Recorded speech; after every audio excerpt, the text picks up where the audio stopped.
दोस्तों एक व्यक्ति 10 प्लान दिखाता है, 7 या 8 लोग को ज्वाइन कर देता है। वहीं पे दूसरा व्यक्ति same company, same plan, same product, लेकिन 10 प्लान दिखा के 1 या 2 लोगों को ज्वाइन करा पाता है। अब इसका फ्यूचर देखिए कि जो व्यक्ति 10 में से 8 लोग को ज्वाइन करा पाता है, वो वही टेक्निक्स, वही तरीके अपनी टीम को भी सिखा पाएगा और उसकी बहुत बड़ी टीम बन जाएगी आने वाले कुछ साल में।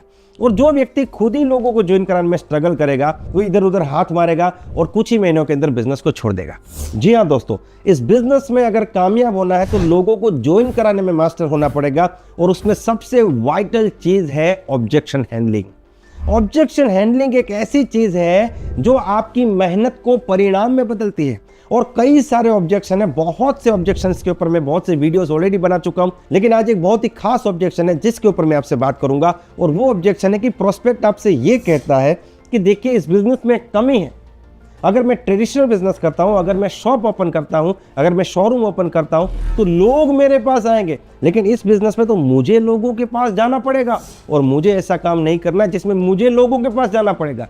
ये ऑब्जेक्शन है और क्या शानदार इसका सॉल्यूशन है दोस्तों इस वीडियो में।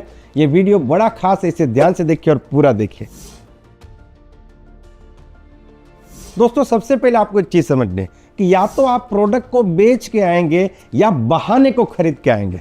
ज्यादातर लोग बहाने को खरीद के आ जाते हैं। ये भी एक प्रकार का ऐसा बहाना ही है कि मुझे लोगों के पास जाना पड़ेगा, लोग मेरे पास नहीं आएंगे।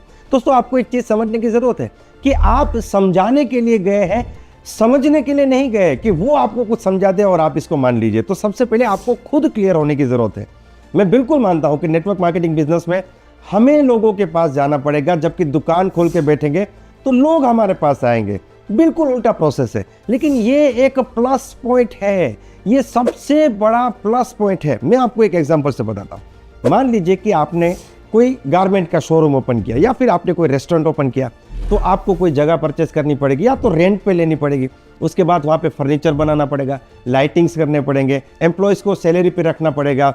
उसके बाद एसी चालू करके अब आपको वहाँ पे बैठना है, इंतज़ार करना है। इतना सब कुछ करने के बाद, इतना पैसा लगाने के बाद, इतने लोगों को सैलरी देने के बाद भी आपको कस्टमर का इंतज़ार करना है, आपको वेट करना है। अगर कस्टमर आएगा तो आपका बिजनेस होगा, नहीं आएगा तो आपका बिजनेस घाटे में चलना शुरू हो जाएगा, क्योंकि जो फिक्स खर्चे हैं वो तो है ही।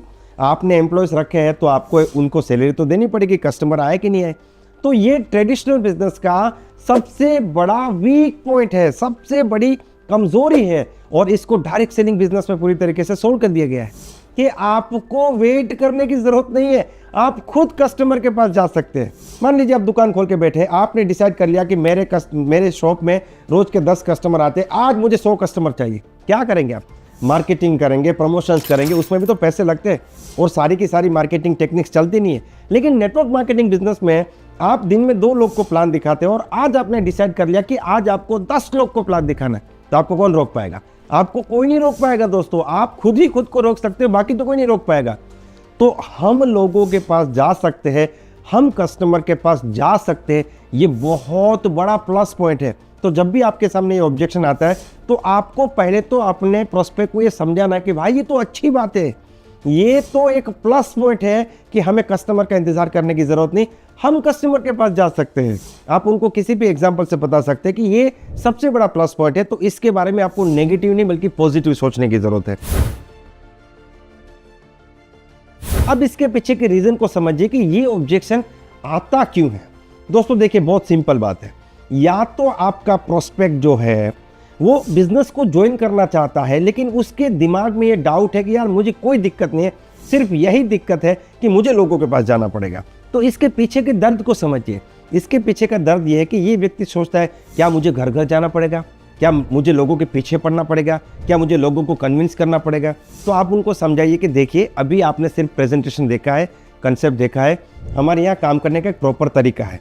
हमें किसी को ज़बरदस्ती करने की ज़रूरत नहीं है, हमें डोर टू डोर सेलिंग करने की भी ज़रूरत नहीं, हमें लोगों को अपॉर्चुनिटी प्रोवाइड करनी है। और जो लोग अपॉर्चुनिटी ढूंढ रहे हैं ऐसे लोगों को ही हमें प्रेजेंटेशन दिखाना है। इन शॉर्ट मैं आपसे कहना क्या चाहता हूँ, उसके दिमाग में डाउट क्या है कि क्या मुझे लोगों के पीछे पड़ना पड़ेगा, मुझे घर घर जाना पड़ेगा। आपको बस उस डाउट को सोल्व करना है। अगर आपने उसे भरोसा दिला दिया कि हमें किसी के पीछे नहीं पड़ना है, क्योंकि किसी के पीछे पड़ के या रिलेशन बेस पे हम 5-25 लोग को ज्वाइन करा सकते हैं, हम 25,000 लोगों की टीम नहीं बना सकते। तो आप थोड़ी सी अगर खुल के बात करेंगे, उसको और थोड़ा बोलने का मौका देंगे और उसे अगर समझाएंगे तो ये प्रॉब्लम आपका आसानी से सोल्व हो जाएगा। लेकिन कई बार, ज़्यादातर केस में ऐसा होता है दोस्तों, ये ना कहने का एक दूसरा बहाना होता है कि मुझे इस बिज़नेस को नहीं करना है ना, तो मैं ये बोल दूंगा यार इसमें ना ये प्रॉब्लम है, वो प्रॉब्लम है, मैं आपकी तरह बोल नहीं सकता, या फिर मैं ज़्यादा लोग को जानता नहीं हूँ, या मैंने इससे पहले ऐसा काम नहीं किया है, या फिर इसमें तो लोगों के पास जाना पड़ेगा। ये भी एक बहाना है, ठीक है। तो दोस्तों आप कहीं ना कहीं समझ लीजिए कि अगर आपके सामने इस प्रकार के ऑब्जेक्शन बार बार आते हैं तो आपका प्लान दिखाने का जो स्टाइल है ना, वो एग्रेसिव नहीं है, इफेक्टिव नहीं है, इंप्रेसिव नहीं है दोस्तों। आप उसको वो चीज़ नहीं बता ही नहीं पाए हो जो इस बिजनेस में सबसे ज़्यादा इंपॉर्टेंट है। आप उस व्यक्ति को विश्वास नहीं दिला पाए हो, आप उस व्यक्ति को नेटवर्क का पावर नहीं दिखा पाए हो।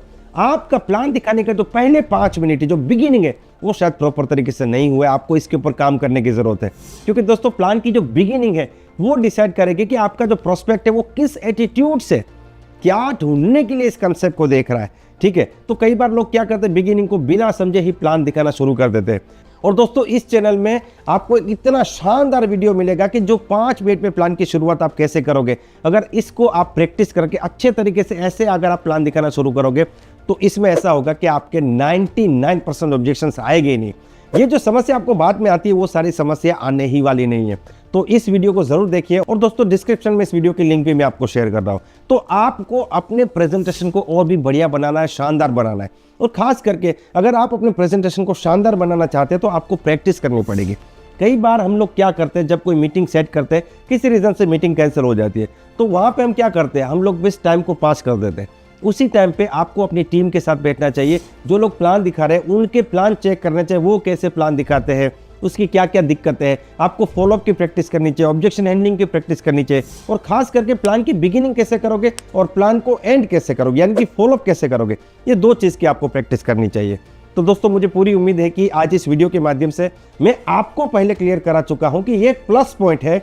अगर हम लोगों के पास जा रहे हैं तो this is the plus point, this is not the weakness of the business. Traditional business में वो चाहकर भी नहीं कर पाते, वो काम हम यहाँ पे फ्री में कर रहे हैं। तो यही नेटवर्क मार्केटिंग की ब्यूटी है। तो दोस्तों मिलते हैं अगले वीडियो में, तब तक wish you all the best, be the best.